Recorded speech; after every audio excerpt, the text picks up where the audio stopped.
Sorry দোস্ত, sorry sorry sorry sorry. Sorry কটা আসতে বলছিলি? নিজে আসতে বলে যদি নিজে লেট করো তাহলে তো আসলে সরি বলে লাভ নেই, তাই না? আসলে উপভোগ শোটা না শেষ করে আসতে দিচ্ছিল না, একটু লেট হয়ে গেল, সরি। আচ্ছা চল, যাবোটা কোথায়? যাবো একটা পার্টিতে। কিসের পার্টি?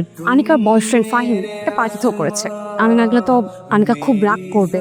আমি তো কখনো পার্টিতে একা যাইনি, তাই তোকে নিয়ে যাচ্ছি। আনিকাকে? আমার একটা বান্ধবী।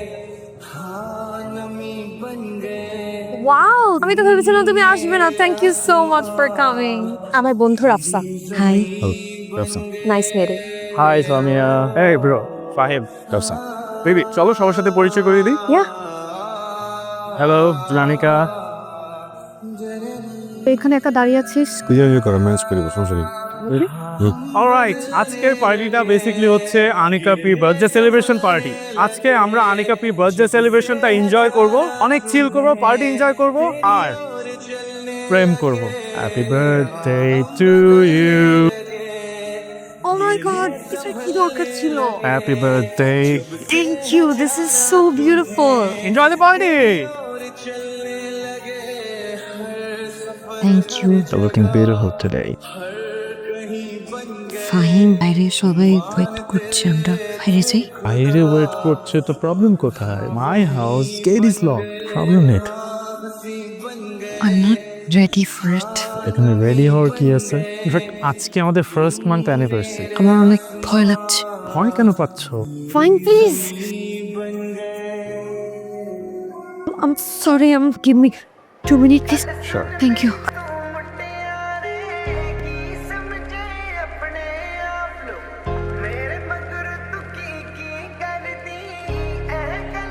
ফাহিম, আনিকা, দরজা খোলো। আনিকা, আনিকা, ঠিক আছে? সামিয়া, কি হচ্ছে? কিছু হচ্ছে না, আনিকার শরীর খারাপ লাগছে। Anika is completely fine. আমি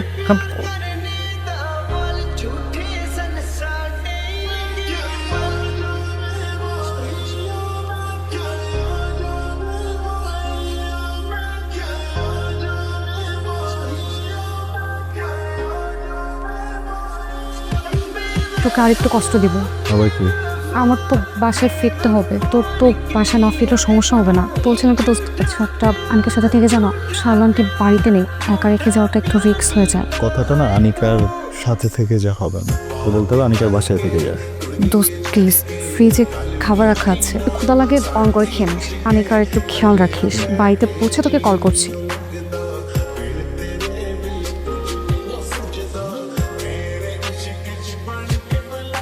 গুড মর্নিং। শরীর কেমন এখন? ভালো, তুমি যাওনি? আসলে তোমার বান্ধবীর বাইরে থাকা নিষেধ, আমার উপর দায়িত্ব দিয়ে গেল। একটু স্টে। এক্সকিউজ মি, সামিয়াকে কি একটু ডাক দেওয়া যাবে? প্লিজ আপনি বসুন। তোমাকে আমি ফোন করেছিলাম, সত্যি বিজি ছিল। রাফসানের নাম্বারটা তোমার কাছে চেয়েছিলাম, দাওনি। তুমি কি আমার উপর কোনো কিছু নিয়ে বিরক্ত? কেন দেবো? তোমার পার্টিতে গিয়ে যা হয়েছে তাকে যথেষ্ট ছিল না? আমার ভুল হয়েছে তোমার পার্টিতে যাওয়া, সব থেকে বড় ভুল হয়েছে সেখানে রাফসানকে সাথে নিয়ে যাওয়াটা। তুমি এভাবে কথা বলছো কেন? দেখো অনিকা, এটা আমার অফিস, তো প্লিজ তুমি এখান থেকে চলে যাও। Excuse me Rafsan, I am officially sorry. Okay, অসুবিধা নেই। তোমাকে বুঝিয়ে না বললে তো আর তুমি বুঝবে না। বুঝতে হলে তো বলতে হবে, তাই না? বলো। ফাহিমের সাথে আমার মাস 3 আগে পরিচয়, একটা মিউচুয়াল ফ্রেন্ডের মাধ্যমে আমাদের পরিচয় হয়েছে। আমি যেহেতু সিঙ্গেল ছিলাম, সেই কারণে ওর সাথে আমার ইনভলভমেন্টটা একটু তাড়াতাড়ি হয়ে যায়। মা বাইরে থাকে আর আমি বাবার সাথে, কিন্তু বাবাও সারাক্ষণ ব্যবসার কাজে বাইরে বাইরেই থাকে। কোন বলতে আমার সাধারণটি ছাড়া আর তেমন কেউ নেই। বিশেষ করো আমি চাপ নিও না, বলে ফেলো। বিশেষ করো আমি আমি কিন্তু ওইরকম না। ফাহিম যে এরকম অ্যাগ্রেসিভ হবে এটা আমি জানতাম না। ওই সপ্তাহ কখনো ভাবতে পারিনি যে ও আমার সাথে কোনো একটা জিনিস করবে। তুমি আর সামিয়া যদি ওখানে না থাকতে, তাহলে হয়তো আমি সুস্থভাবে ওখান থেকে বের হয়ে আসতে পারতাম না। তুমিও আমাকে ভুল বুঝে আমার সাথে যোগাযোগ বন্ধ করে দিও না প্লিজ। বোকা মেয়ে, আমি যদি তোমাকে ভুল বুঝতাম সেদিন তো তোমার সাথে থাকতাম না। থাকতাম। আমি তাহলে আজকে আসি, তোমার নাম্বারটা। Thank you. আমি আর 5 মিনিট আছি, তারপর চলে যাবো। কেন? অফিসে আছেন বাকি, চাকরি থাকবে না। কফি কেমন? সুন্দর। ছাদ কেমন? সুন্দর। গাছগুলো? সুন্দর। আকাশটা কেমন? সুন্দর। আমি কেমন? অসুস্থ। সব কিছু দেখতে নাই, সব কথা বুঝতে নাই, মন বের হলেও একটাই তো, তাই ভাঙার ভয় হয়। আমার বাবা মা কোথায় বলো তো? বিদেশে? না, মানে মিথ্যা বলছি ভাই। আমার বাবা আর মা আমার দেখা বেস্ট, দুজনকে ভয়ঙ্কর রকমের ভালোবাসতে হচ্ছে। আমি কখনো আমার বাবাকে দেখি নাই কোনো পরনারীর প্রতি আকৃষ্ট হতে। সময় আমার মাকে নিয়ে ভাবতাম, তার জীবনটাই ছিল আম্মা কেন্দ্রিক। কখনই বাসায় আসতো, আম্মার জন্য কিছু না কিছু নিয়ে আসতো। আম্মার জন্য কিছু আনতে কখনো বলতাম না। আমার আম্মাও আমার আব্বারে অনেক বেশি ভালোবাসতো। সে তো মনে করো সিনেমাও দেখতো না, সারাক্ষণ আব্বার দিকে তাকায় থাকতো। তখন আব্বা বাসায় থাকতো, অফিসে যাওয়ার সময় শেষ হতো কখন আসবে। অধিক ভালোবাসা বুঝছো, একটা সময় আমার বাবার ফ্রিডম টেনে নিতে থাকতো। আব্বা স্পেস পাইতো না, কোথাও গিয়ে নিজের মতো করে থাকতে পারতো না। আম্মা তার এই সুযোগটা দিত না।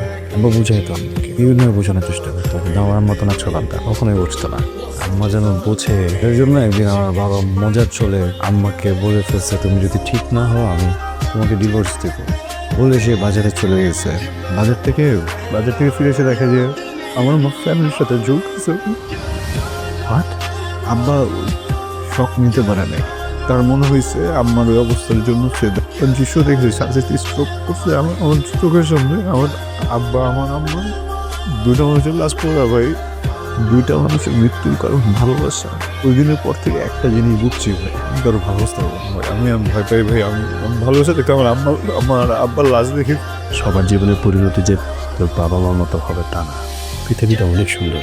এই পৃথিবীটা এত সুন্দর কারণে পৃথিবীতে এখনো ভালোবাসা আছে। আন্টাকালের কথা চিন্তা করে মন খারাপ করে চল কমতে যা। তুমি যাও না। আমাকে তোমার কেমন লাগে অনিকা? ভীষণ। রিকোয়েস্ট করি, তুমি আমার প্রেমে পড়ো না প্লিজ। কেন? ভীষণ ভালো লাগে প্রেমে পড়লে একটা সময় সেটা ক্ষয় হতে থাকে, ভীষণ ভালো লাগাটা আর থাকে না।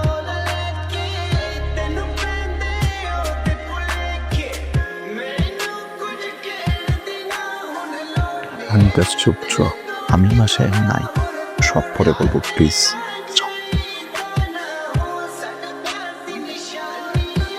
আমি আনিকা। রাফসান আছে? রাফসান তো বাসায় নেই।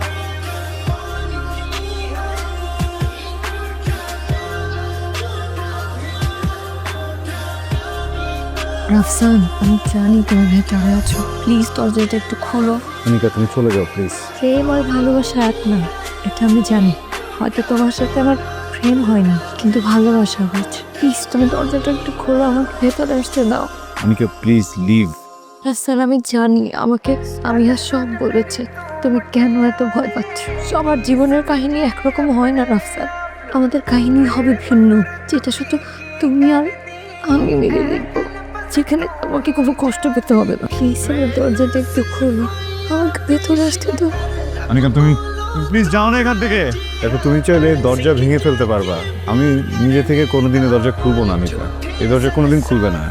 আমি দরজা ভাঙতে আসিনি রাফসান, আমি তোমার আর আমার মধ্যে যে দেয়ালটা আছে সেই দেয়ালটা ভাঙতে এসেছি, তোমার ভয় ভাঙতে এসেছি। আমি তো জানি ভালোবাসার মানুষের জন্য অপেক্ষা করা কতটা কষ্ট।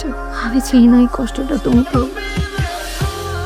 তোমার যদি কখনো মনে হয় যে তুমি আমার কাছে আসতে চাও, যাতে দরজা খুলে তুমি আমাকে পাও।